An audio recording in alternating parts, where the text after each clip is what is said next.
Hello everyone and welcome to Stan the Wine Man TV. I am your host, Stan Rattan, and this is the Blue Collar Wine Show where I try to help you spend your wine dollars wisely. How do I do that? I review the wines, I grade them, and it's up to you. I review, it's up to you. And once again, I have my son Micah here, finally back again.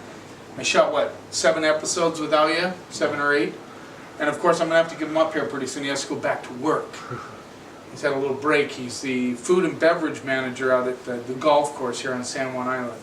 And he does a killer job. If you're ever on San Juan Island, by the way, go to the golf course for lunch. It is awesome.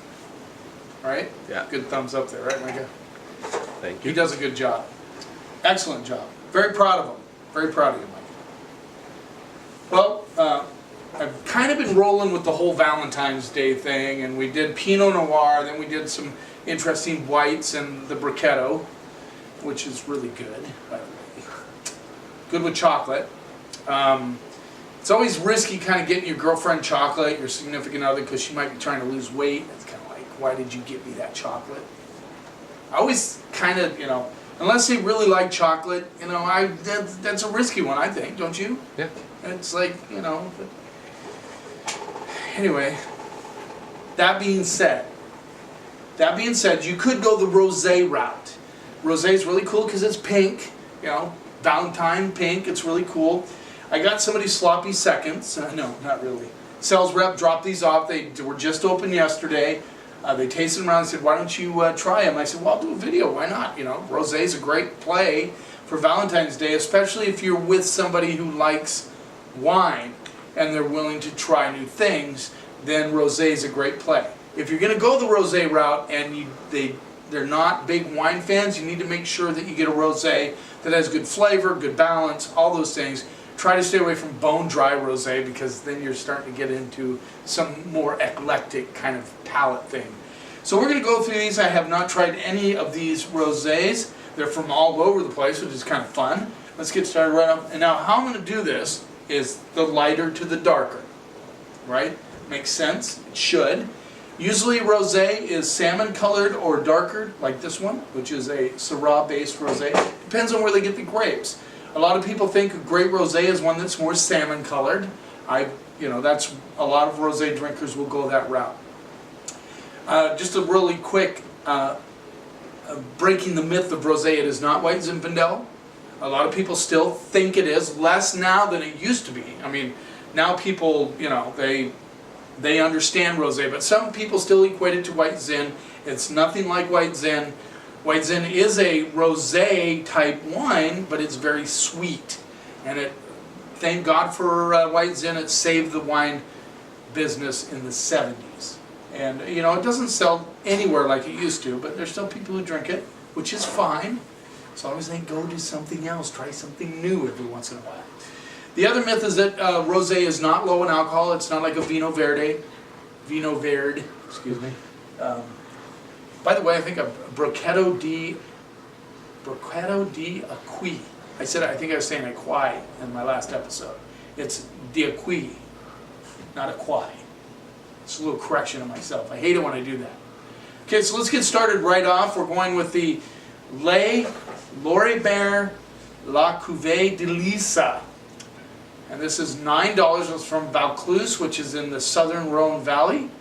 It rolls in at $9. And does it tell us what this is from? Now you see this is 13% alcohol, which is not bad. There you go. Let's see. Tell me where to put it, Micah. Good? Alright, there you go. I thought this one said what it was. Probably, well, based on the color, it might be Grenache. See, this is Syrah, 100% Syrah. So it's probably Grenache, maybe some Mourvedre. So, we're going to give it a whirl. $9, good price. This has a color that a lot of people that drink rosé are looking for, salmon colored. Yeah, I think a lot of people think rosé is like low in alcohol. I mean, rosé will kick your butt. You drink the whole bottle. It is not, some of them roll in at 14–15%. Alright, let's see what we get on the nose. kind of close a little bit. I'm getting some strawberries, just a little bit of strawberries.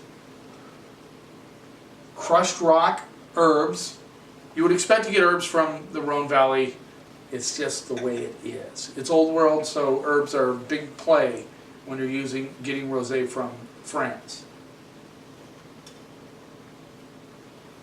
I get a little bit of cherry too, so kind of strawberry, cherry, crushed rock, a little bit of herbs. Let's see what we get on the palate.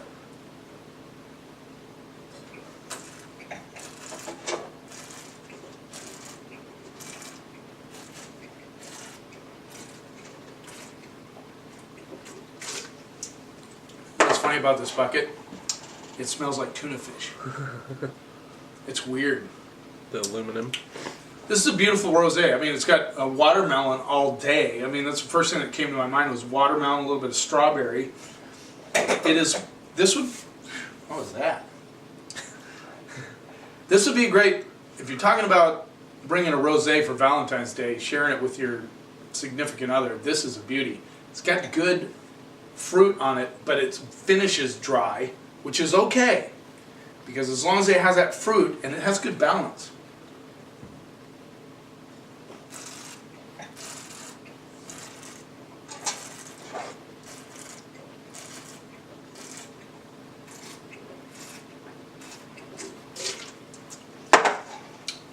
The herbs come through big time.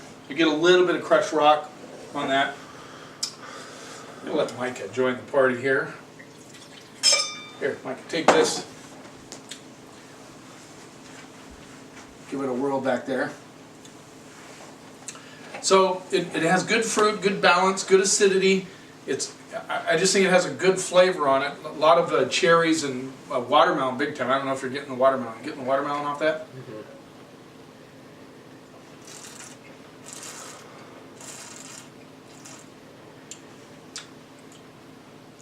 A little bit of orange on the backside, on the finish. Get a little bit of orange on the finish. Good fruit, nice dry finish. It's a beauty. I mean, as far as rosés go, for $9, are you kidding me? I think it's, I'm going to look this up, but I think it's Grenache. It's got to have some Grenache in it, and Mourvedre. Those are two of my favorite rosés, or, well, Mourvedre especially, but Grenache is really good too, make good rosé. All right, move on to the next one. This is a Washington Rosé, Lauren Ashton Cellars, 2013. What was the vintage on this one? 13. 2013 Rosé. This is, he says on the back, 50% Grenache, 50% Mourvedre. Now this one's just a hair darker. Not much. Oh, sorry. Right there? Got it. Now you can see the color. Pretty close. Can you see that? Yep. So I'm thinking this is Mourvedre Grenache based. Just an educated guess. So this is Washington, and let's see, let's look at the alcohol on this, because I'm kind of going along with that play there. This is 13.3% alcohol. Again, these are not like 11, 10, 9, like some people might think.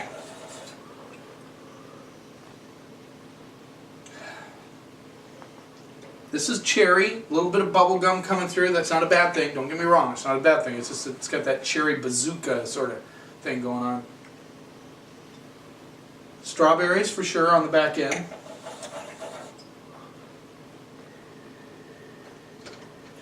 A little perfume. Up. Minx is making her entrance. Now, for those of you who wonder why I have to let my cat in, she will scratch the crap out of my screen if I don't let her in. So that's the only reason I let her in. There she is, just prancing past Micah. What a diva. Yeah, mostly strawberries and cherries, a little bit of watermelon, rind. More of the rind than the fruit. Let's see what we get on the palate.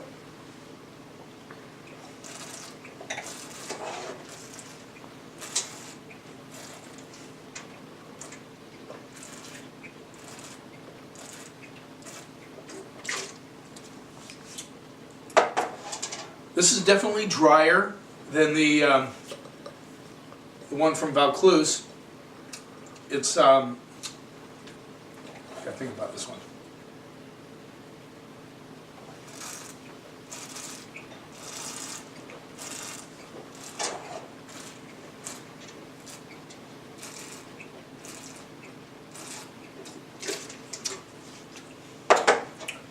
This is more of a rosés level rosé. In other words, something that's kind of geeky on that. It's $19. I think I forgot to mention that. $19 is a lot of money to pay for a rosé, I think, personally, unless you're going to Provence. You know, Tempier, Bandol, those are rosés are incredible. This has almost like a burnt strawberry cherry thing, not burnt, but roasted strawberries and cherries. It has that element to it. I get a lot of watermelon rind on this one. It's very dry. There's a very herbal component to it also.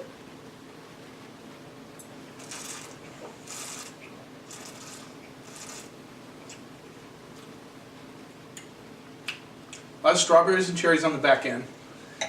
The finish is a little bigger, not as dry. The fruit kind of goes through the finish more than the one from Vaucluse. I forgot to grade this one, by the way. This one from Vaucluse, I'm going B plus A minus. The Ashton, I'm going B. Good rosé, very dry. I think it's a little steep in price. By the way they make rosé, and while I'm pouring the next one, this one. The way they make rosé, there's two ways they make rosé. Some producers make rosé. That's what they do. They press they ferment the juice on the skins just long enough to give it the color they want, then boom, all the juice goes into their rosé bottles. But most people do what they call the saigné method. French word for to bleed, just roughly. So they bleed off some of the juice that's been sitting on the skins just long enough to get the color they want, and they bleed that juice off and make rosé. And then the rest of the grapes are used for, let's say, they make a Grenache or a Mourvedre or something, some blend. And what they get is a more concentrated fruit flavors in that wine because they've bled off some of the juice. It's kind of like, you know, pouring your coffee when it's only halfway full from making a full pot. It's stronger. So that's kind of the idea. Most of these wineries do the saigné method. And this is a Domaine de Pellejo, Costa Gascon. This is $8. It's a 2013. Now Gascon is known a lot for Colombard, Gros Manseng, right here. Okay. Gros Manseng. Uni Blanc. They do a little bit of Carignan down there, so this one does not say what's in it. I don't have a computer tech to go there and, but it's probably Carignan based. Could be a little bit of Syrah. Color's a little darker, as we can see. We're getting darker now as we go along. Let's see what we get on the nose. Now this is much bigger on the nose than the other two were. This is very herbal, whetstone, cherries. A little, I'm getting a little bit of stinky armpit on this one. Sweaty, not stinky, excuse me. I got to be careful I say it. Sweaty armpit, because sweat doesn't always stink. Yeah, there's a little bit of that, just a touch of that sweaty armpit thing going on. Cherries, watermelon, all day. Let's see. You need a little shot here. Come here, Micah. Let's give him a little shot of this. See if he gets. He may not get it. A little bit of that sweaty armpit. All right. The beautiful thing about rosé. So I'm saying here, on a date, go with the first one for sure, the Vaucluse. Second one, not so much unless you have a more geeky significant other that really loves rosé, and they not that they really love it, they like them a little more dry. That would be the one to go with. Let's see what we get on the palate with this one. Did you get a little bit of that sweaty armpit? Yeah, well, go ahead. It smells like fertilizer to me. That's because he's also works on the golf course on the ground. So his association to smells is a little bit different than mine sometimes.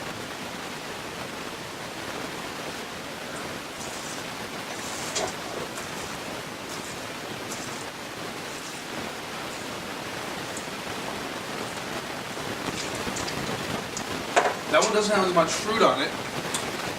Very herbal. You getting that herbal out of it, Mike? Very herbal. I get the whetstone on the palate. lot of watermelon. Again, watermelon is a predominant flavor you'll find in a lot of rosé. I get the strawberries and the cherries also, and it's almost like the cherry skin and a little bit underripe strawberry, like it's not super ripe. And I also get that little tangerine thing on the finish, right at the back of the finish. It's a little bit funky on the finish. I get that kind of, sometimes rosé can have a little funk on the backside. I don't know if you're getting that, but it's just like this kind of weird flavor that kind of hangs on. That's almost like a combination of well, it's like strawberries, actually. But again, they're a little bit underripe. This is a good rosé, summertime rosé. Sit out on the porch, enjoy it, nice and dry. Be great with shellfish, great with mussels. In fact, I would saute mussels or clams in this rosé. It would be really good, and it'd be really good with shellfish. But once again, if we're talking in the context of Valentine's Day, this may be a little too dry for your sweetheart. She may not like it. He may not like it. Whoever you're buying it for, I'm going to stick with the male gender because we're the ones that usually, you know, are the ones buying things for her. That's just the way it is, right?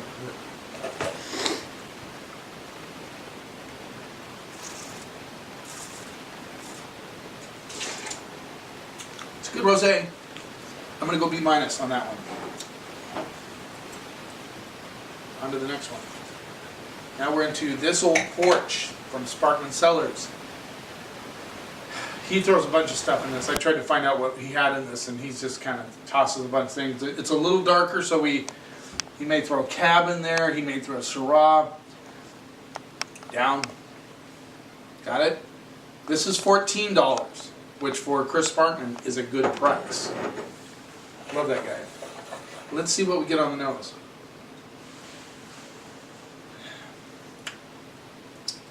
This is challenged.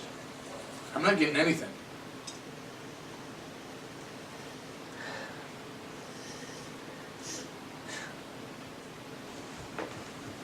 Nothing there.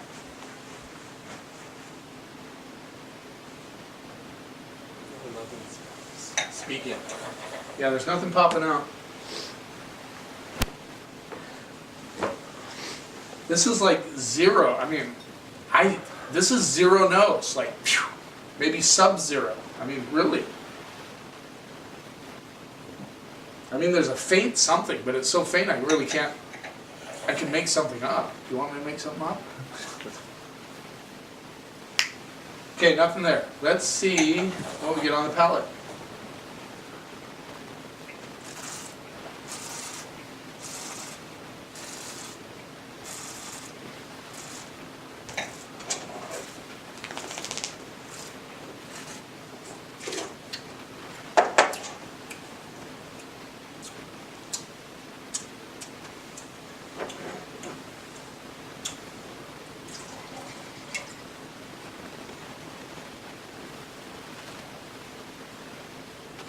%, alcohol, 2013. This one is not speaking to me.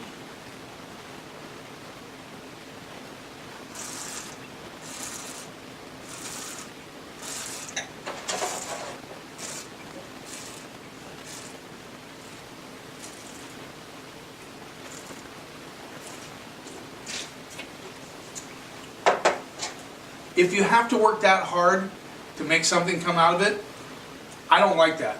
I like to be able to get stuff out of it without having to think too much about it. There is cherry there, for sure. I get cherry. The finish actually lingers. I got a little bit of like cherry bubble yum thing going on. It has a burn on it, which I don't like with the rosé. I don't like it to burn. On the back end, it's 14%. That means that these dudes can go up to 15 on this one. It is, to me, is not a very good rosé.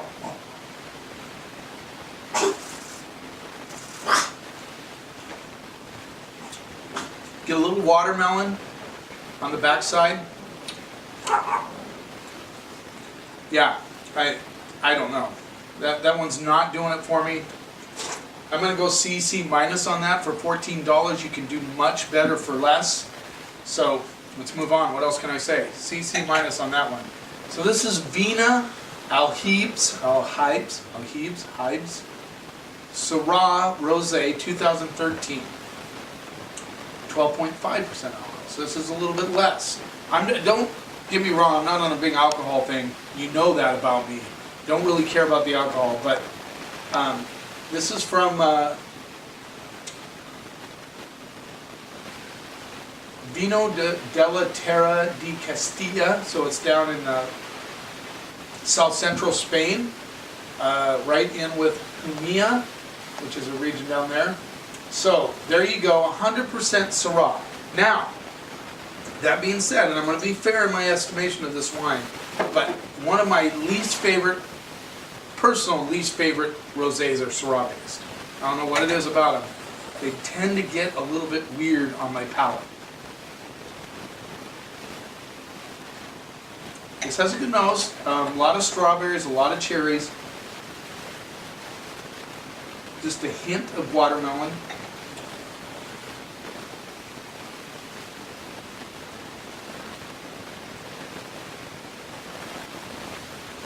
A little dustiness coming through. Let's see what we get on the palate.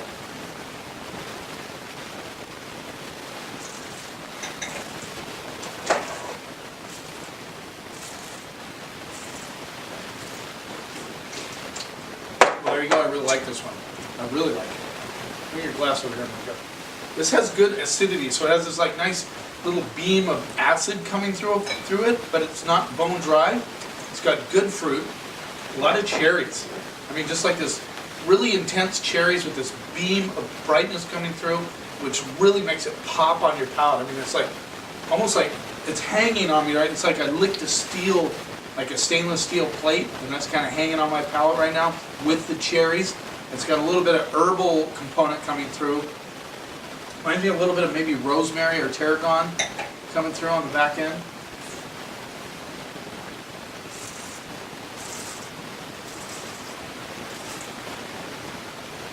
That's a good rosé. What did I say, 12 bucks?